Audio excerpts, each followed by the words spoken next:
What's up, guys? Dr. Seth. We are back with another Max Effort Lower Sunday. Got the Instagram Q&A up, so we're going to be going through your questions again as we go through the session.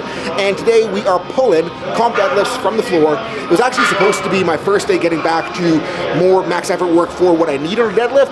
But because I shit the bed technically last week, I don't really know where I am, because I don't know if last week was technique because of a technique problem, and I don't know if it's technique because of a strength problem. And without having that information, I don't really know the best way to guide my deadlift training. So today I'm gonna try to figure out those technical issues. If it works, sweet, I'll keep going that direction. If it doesn't work, I'll know what I need to get stronger. So let's get to warming up.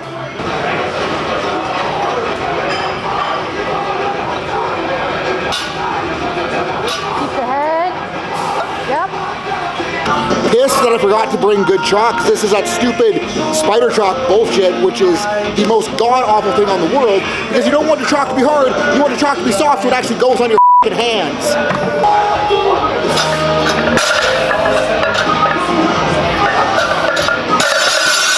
Sweater's off, so you know it's serious business.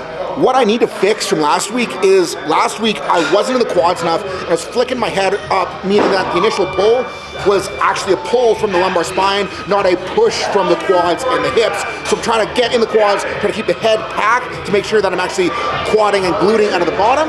So I'm feeling pretty good so far. First question, always seem to peak early in prep, leaving PRs in the gym instead of the platform. Hell, if you're doing more in the gym than you are on meet day, bottom line, that means that you're just lifting too heavy in the gym. Now that might mean you're going too heavy in the gym, too close to the meet, and you don't have time to pull off fatigue, or you're just straight up going too heavy in the gym and you're not leaving yourself any room to actually peak. If you peak in training, if you're trying to lift as much as you can in training, it's gonna be hard to physiologically do more in the gym, because if you hit your absolute max that you can do, you're not going to be able to go up from there no matter what kind of magic trick you try to pull. Either lift heavy further out so you have more time to recover, or lift less heavy, that way you can actually hit something on the platform that shows how strong you are. And I often hear like, this isn't heavy enough, I'm gonna suck on meet day. And all that really comes down to is just having faith in yourself to know that if you blast 90% and make it move good, 105, 110 is gonna be doable. You don't need to go that heavy to be strong on meet day. You need to go heavy enough, but going from, you know, like a crisp 8.5 single moving really well to like a 10 grinder, hitting a 10 grinder in training isn't gonna help you hit a big lift on the platform. Pack it, yeah. Quads, yeah. Yeah, that's better. Next question, how to understand what back pain is, like strain, disc, tear, and what are we gonna do about it? I really don't care what the structure is when I'm dealing with someone that has back pain. I'm not saying that structure doesn't matter, I'm saying that structure isn't the biggest concern, because someone could have a disc herniation and be 100% totally fine, not even know that they have it. Someone could have a disc bulge, lower degree, and be totally crippled and not able to get out of bed. So what is going on with the structure does not reflect the pain, and what matters more is what can the person do, what can't the person do. Because if we know what they can do, we know what they can't do, what they're restricted from, we can take the things they can do, strategize them, and then build them back to being able to do other stuff. Yes, structure can be part of the pain experience, but it's not the whole thing, and we need to realize that if we're trying to make it better, we can't just go in and fix structure with this exercise. This isn't gonna just magically make a herniation go away. This exercise isn't gonna magically fix a tear. This exercise isn't gonna magically fix something facet related. What we can do though is take an exercise, get them to train it, get them to get better at it, and then they can get better at what they're able to do with their body. Time for the next set. Yep, big quads, keep the head. All right, next question, joints and ligaments strength training. So what we gotta understand about ligaments is they are a passive structure that can't contract, they're kind of just along for the ride. Next thing we gotta understand is that in terms of actual force they can absorb and not break, they're not very strong compared to muscle and tendon. Next thing we've got to realize is that they're very dense in proprioceptors. So with all of that, they're not very strong, they have a lot of proprioceptors. What the f the ligaments job? Well, they are going to control where the joint goes, but it's not because of like force and like limiting joint travel. Their job is to tell the brain where the joint is in space through their proprioceptors so that the muscles can actually control the joint by contracting. So if we're having ligament issues, if we're dealing with coming back from a ligament tear, the big thing we need to do is train the muscles that cross that joint so that they are better able to control that joint. And if someone is totally fucked, I'm going to start them out with isometrics at a very low grade so that they can build up over time. We can progress that to gaining back range of motion. We can progress that to gaining back strength through that range of motion. Next set.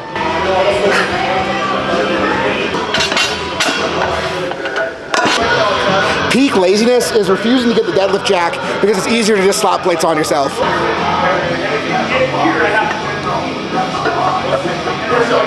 Double chin, big push. That was better, right? Yeah. Yeah. That last one felt a little bit better. On the way up, I was like feeling snappy, but I was kind of just dropping into it rather than pulling myself into tension and creating more tension. And it's like with a deadlift, we don't have an eccentric pushing us down to the bottom. So if we want more tension, if we want a little bit of stretch reflex, if we want better tightness floating, we need to create that ourselves. And the way that I'm thinking about doing it is when I'm on the bar, I'm trying to flex my quads and pull into my quads so that they're loaded and it's not just like a light switch trying to get them to do their thing. And we're gonna keep trying to dial that in for the next set. So next question, is using a metronome for tempo work a good idea? I want to be as exact as possible.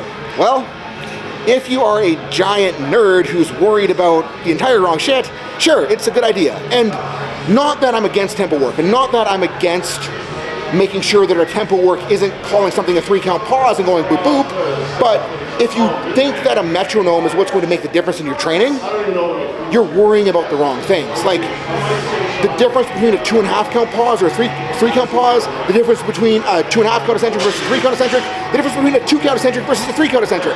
It's not going to make a big enough difference to actually change your training. And if you need to turn the music down and use a metronome, you're just going to annoy everyone else in the gym. So if you want to, sure, ain't for me. Next set. Hold it. Tension, tension. Right off his joint. Let's go. To answer my own question from the beginning of the video, guess we found out that it was a technique thing caused by lack of strength necessary to hold that position. So now I know what I need to do better in the coming weeks, and we're gonna do our best to get better at that so we don't miss a 700-pound deadlift again, because that's a little bit embarrassing. So next one of your questions, to bench big weights, does your barbell row need to be proportional to what you are benching?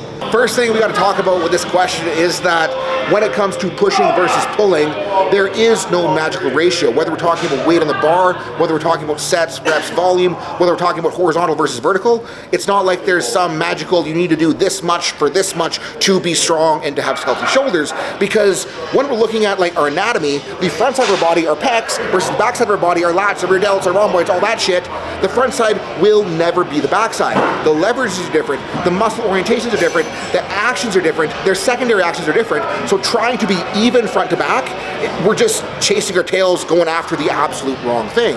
What I'm more worried about is someone's upper back strong enough to support their bench press? And if you are someone who is wandering around on the eccentric, or you're not locked in, your chest is dropping, you probably need a stronger upper back for bench. But if you're locked in, if your bar path is solid, if you feel tight, if you don't have any weird groovy issues going on, your upper back is probably strong enough and you don't need to worry about it. Now, gotta do some down sets, try to hold position, try to make two-day productive, even if the top set did not go well.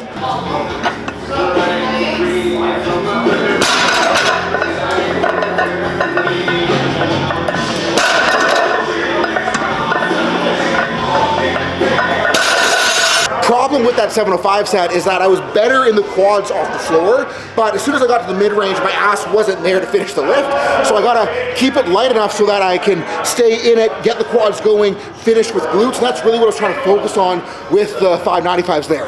So next question is, how do I finally get rid of this damn golfer's elbow? So golfer's elbow, pain on the inside of the elbow.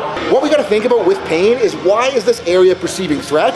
Is it because there's too much shit happening there, it's doing more than it wants to do?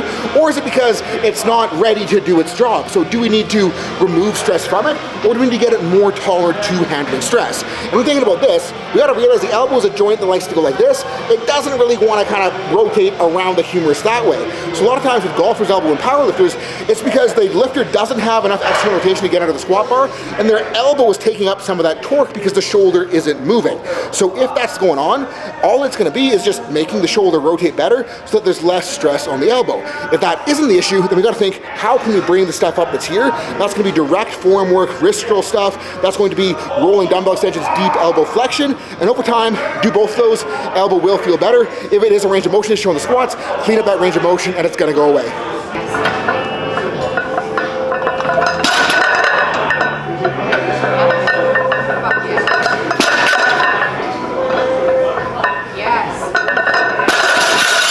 That one felt even better. Was able to get a little bit more glute into it. And kind of what I did is that instead of just rocketing off the floor as hard as I did, I made sure I was pushing into the quads, but it was going slow enough that I had to really like feel glutes catch, because that was what I was really trying to get to happen with that rep. And topical question next, what are good exercises to primarily strengthen glutes? So we can do what I was just talking about with the deadlift, where I am kind of slowing down the initial drive to find glute, or what I'm gonna do next is a Dimmel deadlift, where I'm going to be dropping down just below the knees, making sure I'm braced, making sure I'm not broken.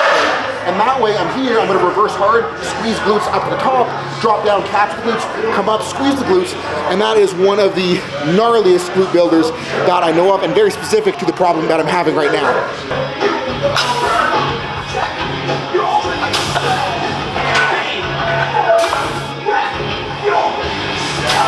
Gonna keep rolling on accessories, so we're about finished up here. And moral of the story today is that missing in training, it's never going to be fun, but it isn't always a bad thing, because like I was talking about in the beginning of this video, I needed to figure out what the issue was that I was having the other week.